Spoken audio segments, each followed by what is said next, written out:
you want to introduce this interview at all?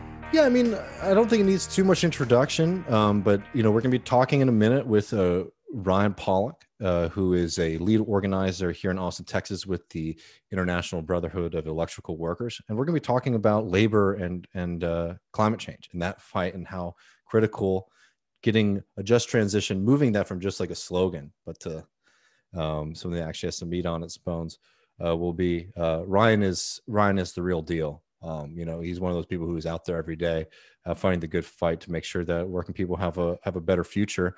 And I think that it's important, especially in questions of climate change, that we start to begin our analysis from the labor question. So hope you all enjoy the conversation.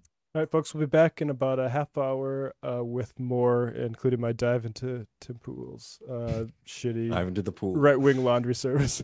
There we go.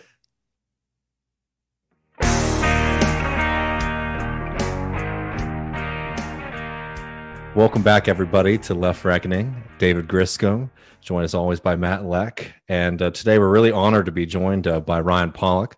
I talked to him a little over a year ago on TMBS. So I'm really happy to have you joining us today, Ryan, on Left Reckoning. Happy to be here. Thanks for having me. Ryan is an incredible union organizer here in Texas. He's the local organizer for our local IBEW here in Austin, Texas. He's done incredible work advocating for a kind of serious addressing of climate change that takes labor seriously instead of just kind of general sloganeering.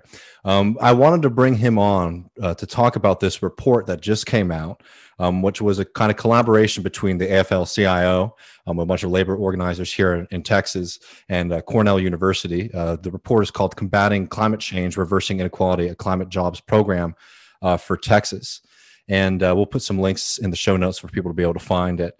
But it paints a really interesting picture, both kind of on a practical level of how to address climate change, but also on a labor level of how we get there.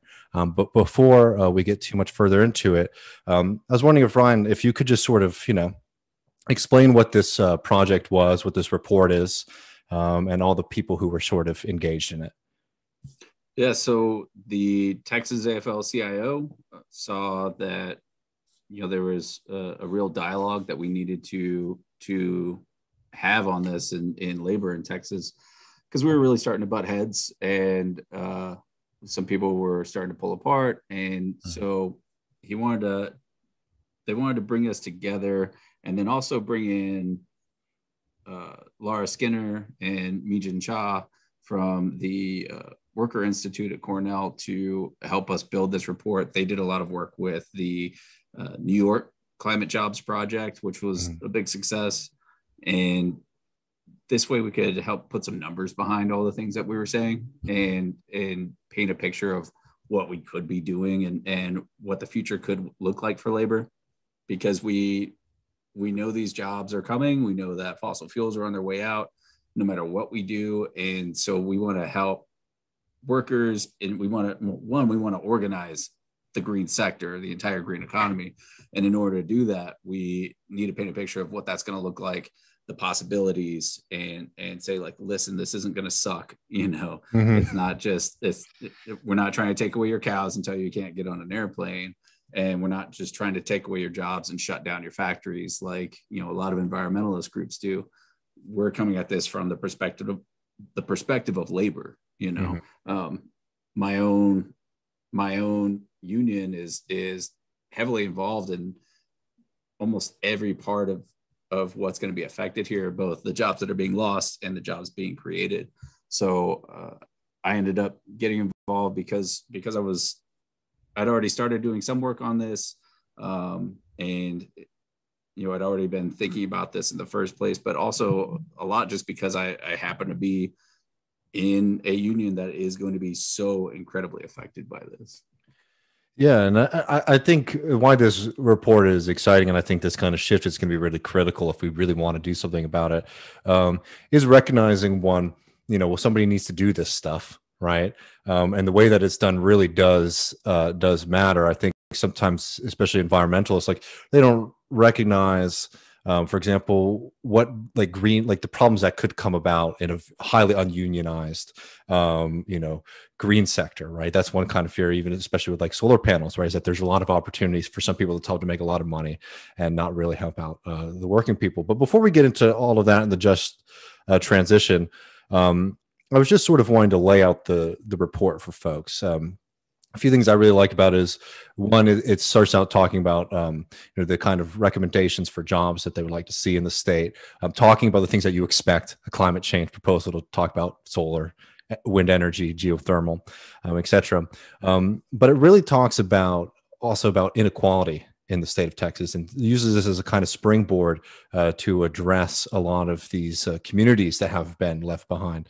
I mean, it's no real mystery, I think, to most people living in Texas that something's going on. People just survived a pretty horrific, winter storm that not only was extreme, but it affected our electrical grid in a way that I think it's hard to sort of put the genie back into the bottle there. Could you just sort of talk about why you find that the points about inequality and racial justice are really important in sort of framing the way that people in Texas and across the country think about climate change?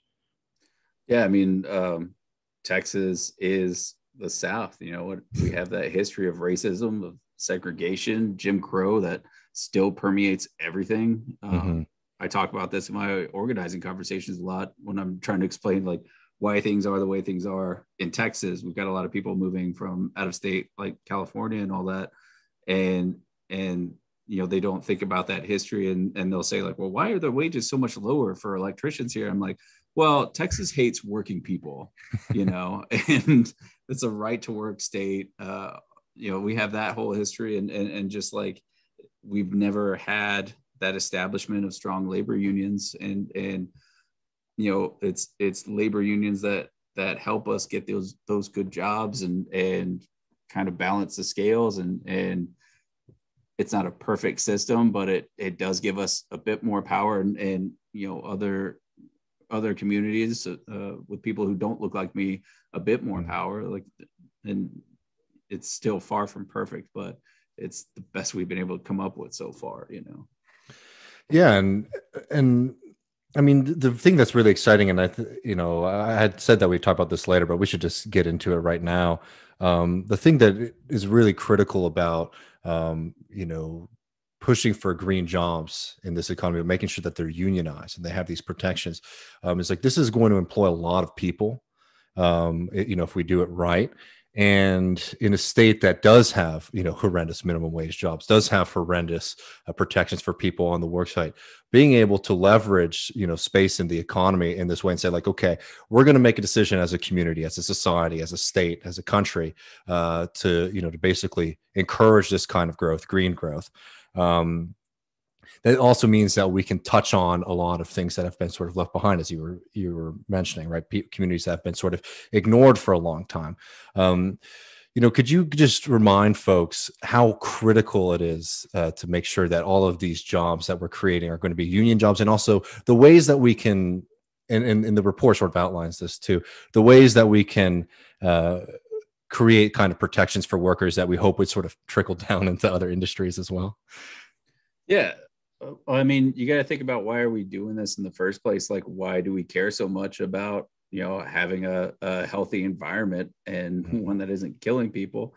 It's to create a better future. And if by, stopping that pollution and stopping climate change, or slowing it, or whatever the best we can do is, if that means lowering our conditions drastically and, lowering our standard of living drastically, like, what good is that? Is that a brighter future for people, like, especially communities who are already feeling the brunt of this and have been for generations? We can have a better, brighter future for everybody and have it be green, So in order to, even people who have good conditions right now, it's a lot of the thing that scares them in making that jump in like, say, moving them from working in a fossil fuel power plant into operating or maintaining wind farms and solar farms is that right now those jobs in the green tech aren't that good. They have very comfortable, high paying jobs in the fossil fuel industry. They don't have anything that comes anywhere close to that in the green economy right now. Could you sort of break that down a little bit for people who are unfamiliar? Because I know there's a lot of opportunities, for example, in like the entrepreneur side of it, right? You know, to be selling and getting the contracts. But could you talk a little bit about, you know, the conditions, what you mean? Like, is it pay discrepancies? Is it hours? Is it uncertainty about the future of that industry? Yeah, all sorts of things. Pay discrepancy being one. Like that industry is not unionized, you know. Whereas fossil fuel, a lot of it is unionized, not in the extraction part of it, but more in processing, where we have our refineries and all that, especially here in Texas, in the Houston area and in Beaumont and all that. But you know, in building a power or building a solar farm, the wages aren't there. It's, you know, people are having to eat in the dirt, and have poor, you know, bathroom facilities and just like the dignity in general.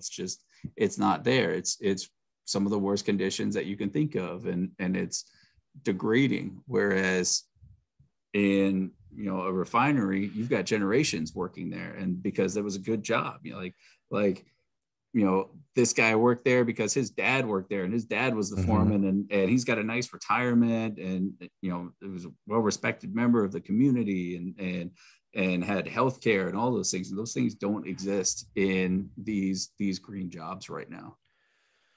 No, and I think that's such an important point, and that brings me to something that always gets people really worked up. You know, people, you know, our good lefty audience, but you know, they have a hard time sort of reckoning with like the oil and gas industry, specifically workers in that industry.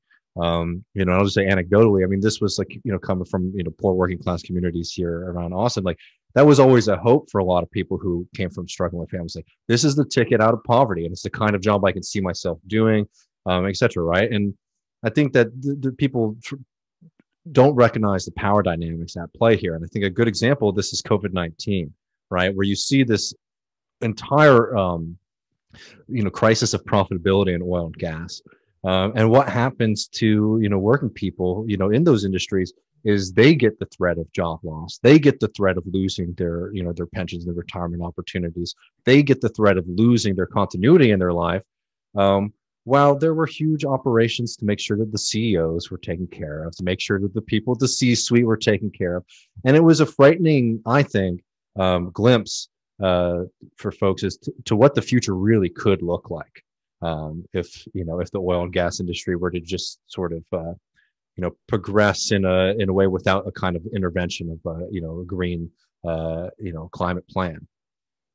Yeah, that's a lot of what I've been trying to accomplish with you know, the work I've been doing over the last couple of years, and now that this project's going to be fosing on, and that's communicating to like environmentalist groups who historically have just focused on like you know, shutting down a fossil fuel plant, like, yay, big win, and meanwhile the workers are like, what the fuck, you know? And so we're trying to say like, okay, you gotta like center these workers, because they're just making enemies of people who should be on your side. You know, let's figure out how to work together. This is all stick and no carrot. Let's give them somewhere to go, you know? So let's organize these sectors and make them good union jobs instead of and this is also where we get into the issues with just transition is, you know, a lot of people use just transition as this thing they throw around without actually like giving examples, you know, and giving something that people could actually trust, that like, is this thing going to exist, or are you just bullshitting me here? Because so far historically it's been nothing but bullshit. So we've got to make it real. We have to make this a tangible thing to where these workers will want to jump over there before their factory closes, because the municipality has, you know, divested in that power plant, you know. And we got to do that soon, because it's happening now. Yeah, and I just wanted to read a quick bit from the piece here on the just transition, because I think the opening paragraph really highlights a lot of these feelings, specific to Texas, which says Texas's transition to a low carbon economy will have a significant labor, employment, and economic impacts that need to be carefully examined and taken into consideration as Texas strives to meet its climate protection, renewable energy goals. This transition should not come on the backs of the thousands of workers and communities that have powered Texas's economy for decades. To provide support for workers and communities as fossil fuel activities, internal combustion engine manufacturers declines, multi-stakeholder just transition commission should be established to understand the scope of the transition, supports needed, and potential new industries. And I wanted to sort of ask you to help put some meat on the bones of what this just transition means, right, for us. But I just want to make as a historical note that the transition to fossil fuels, right, as the way that we power society, was a world historical unique moment. And what I mean by that is never before in human histories have societies changed the way that we produce and we interact with each other, and that we that we make energy, that we produce the food that we need, that we get around as quickly as happened during the Industrial Revolution. So when we're talking about shifting that away from, people need to recognize that there's going to need to be a lot of coordination, a lot of hands, a lot of people consulted and moved in certain directions to make sure that this can happen effectively and also without massive harm to communities. But anyways, that's just my side note that I just want to remind our good socialists out there, people who think historically, this is a historic process that's not just going to be solved by like, oh, we have the good morality on our side, right? No, we have to really think about these things. So on that, could you help put some meat on the bones of the just transition concept for folks? Yeah, so just transition, meaning that as we transition out of this, that these people are not left behind. That we don't have those workers with nowhere to go. We want to give them a place to go and give them a future, and not have to leave a fossil fuel refinery job and then go work at Dollar General after this. Yeah. And we have to make sure that as these refineries shut down in places like Beaumont, that those cities aren't left behind as those industries leave, because those are the only industries really sustaining that city at this point.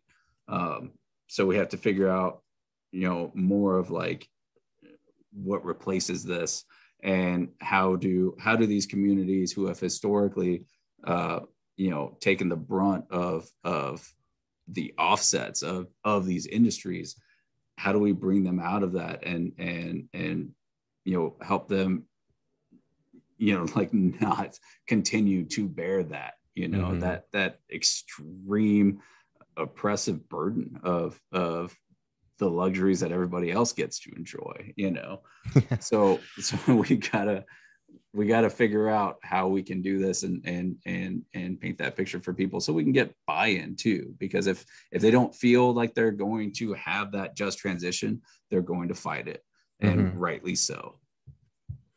And that'd be such a impossible hurdle to overcome in the first place too, just politically, even if you're just being cynical. If you can get working people to be against significant climate action, well, we already know what the oil and gas industry is going to be looking to do. So it's dead on arrival. It feels Absolutely. like let's go to kind of the other prong, because you need the buy-in from the workers themselves, and then there's the goodies that we all get, like the trains. I think is the thing I'm really interested in. Talk a little bit about the importance of transportation, and in the context of Texas. Like I've been to Dallas. I've ridden the DART system at a very busy St. Patrick's Day to go see Snoop Dogg. It was Snoop Lion at the time, and I was impressed. Actually, it was like I had an idea that like you could only get around Texas in like cars, and DART was okay. I mean, I don't know. I'm not an expert on it, but I'm curious just about transportation, about the was it high speed rail or rail anyway, that section.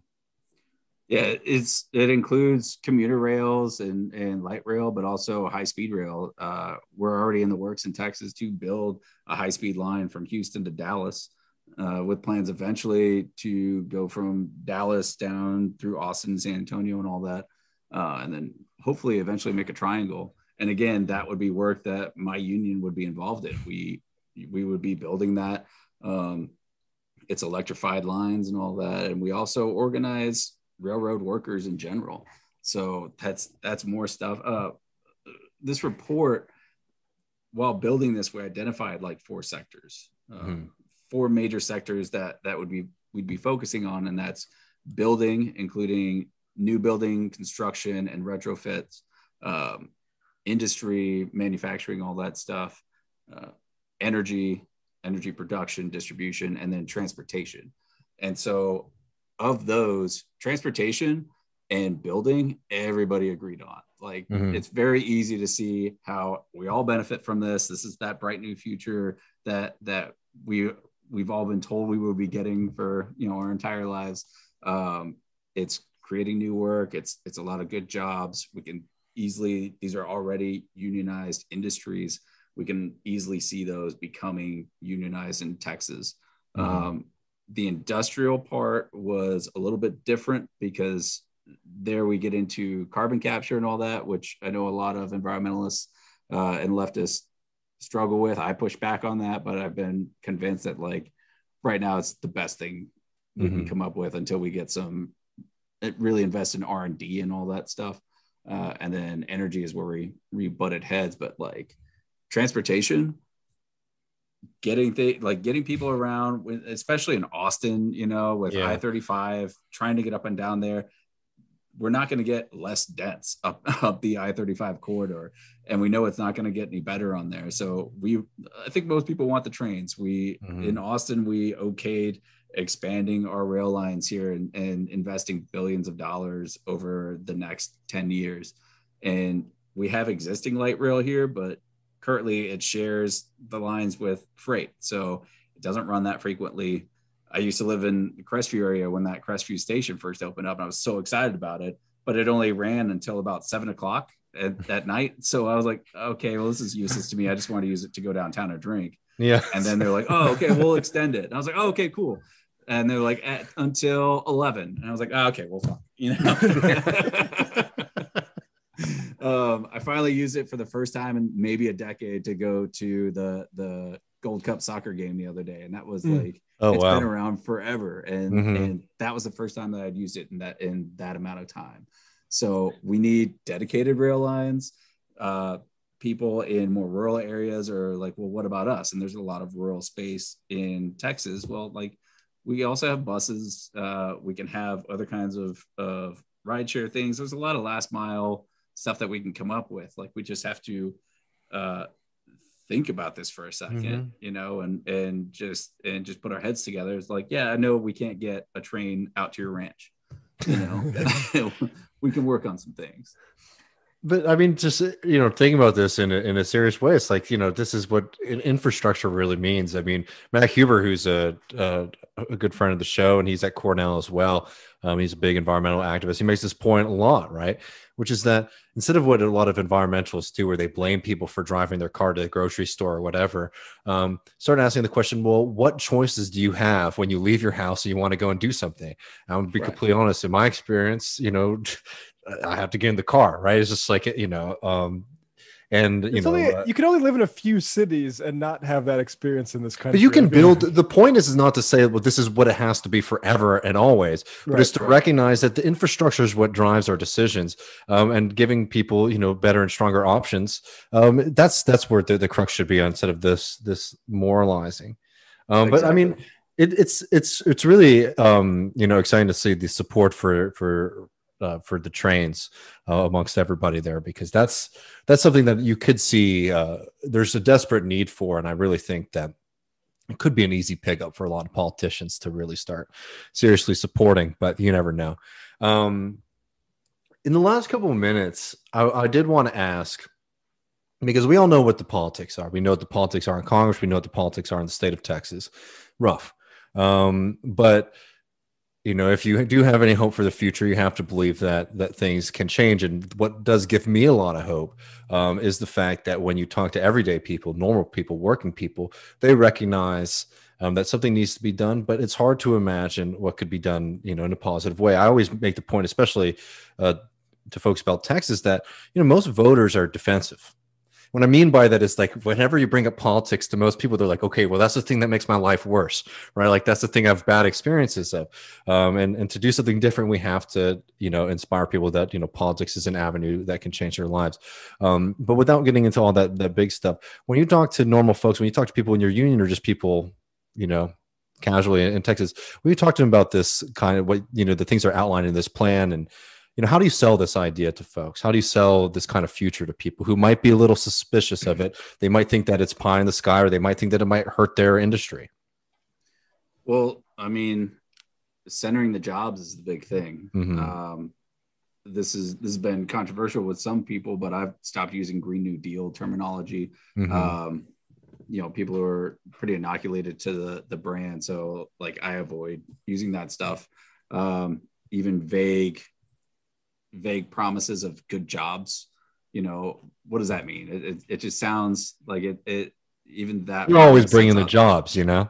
Yeah, exactly. The Kennedy brothers used to be talking about jobs back then. Right. Yeah. Right. But like, what does that look like? If we can give people concrete things and concrete examples, like this is what we're trying to do. And doing and also saying like, hey, listen, these jobs are already going away. Mm-hmm. We've lost 180,000 oil field jobs already in 2020. I saw a lot of those people come through my office being interested in wow. changing over to this career, and then being really bummed out when they see what our starting wages are. Mm-hmm. So we need to increase that union density. I mean, even in my local, if we were able to provide a better starting package for people, they would have somewhere else to land. And, mm-hmm. So people know these jobs are already going away, and we have to make sure that we're saying we're not here to make that go away any faster. We're here to hopefully figure out a way to find somewhere for us all to land, so that we don't get left behind. We don't get screwed, because we know that those people at the top are going to have that golden parachute, and we're not. Yeah. And for the people we're talking to, those workers, it's like, what they care about is their wages, their conditions, their hours, what I mean? That kind of stuff. It's not as much of an attachment to necessarily like doing the exact same thing that they've always been doing, as much as making sure that their life doesn't, go, in the opposite direction than the way it has been. I think it's really, exciting. And I think that like one thing to point to is that like, this isn't a handout program either, right? This is, these are programs about building jobs and making sure that working people are taken care of too. Is there anything else in the last minute or so that you would want to point out people to from this report that we might have missed? I mean, we talked a little bit about the building retrofitting. That might be something I think that some people sort of struggle with understanding what that process is. But that's a very serious, that addresses a lot of climate change problems, right? Is retrofitting buildings across the state of Texas. Right. And that includes rooftop solar and all that. Mm-hmm. One of the things I've noticed, especially post, freeze disaster in February, was that there's been a divide that's been happening between more of centralized wind and solar power and decentralized wind and solar power. Mm-hmm. The more centralized solar power and wind power comes with also upgrading the grid, which is part of Biden's plan for the infrastructure bill. Mm-hmm. And then I was thinking about this coming out of the freeze, when they're talking about retrofitting all the generation, the power generation. The people who are responsible for this, the investors who own all this stuff, they're going to make out like bandits. They're just going to get more money off this. They're not going to be held accountable. And that buck is going to get passed on to the consumer through our bills, because the state of Texas would never raise taxes, even though that would still just fall on us again. So what could we do to offset that while also like strengthening our grid? And, to me, it was pretty clear that you invest in rooftop solar for people's homes and all that, mm-hmm. that way. And we could get that out of something like an infrastructure bill. And then that way, not only, we're still investing the same amount of money, but now the end user, the working class, doesn't have to foot the bill because now they're getting rebates because their property is generating electricity now. Unfortunately, the rooftop solar and a lot of this green tech on that end isn't organized yet, whereas our grid is organized. So like my union in particular is really backing the more centralized plan and updating the grid, whereas they'd like us, they're pushing us to try and organize solar, but it's not there yet. So they're not really backing that as being part of an infrastructure bill package, which is really unfortunate because it's we're a little too late on organizing that part. And that if we had that organized, that would really be beneficial at a time like this. Do you have a perception because I almost got hired before I started doing media by a solar company that was doing this decentralized thing here in New York. Do you get a sense, is just Texas a little bit behind states typically, or do you have a sense nationally, like what the situation is?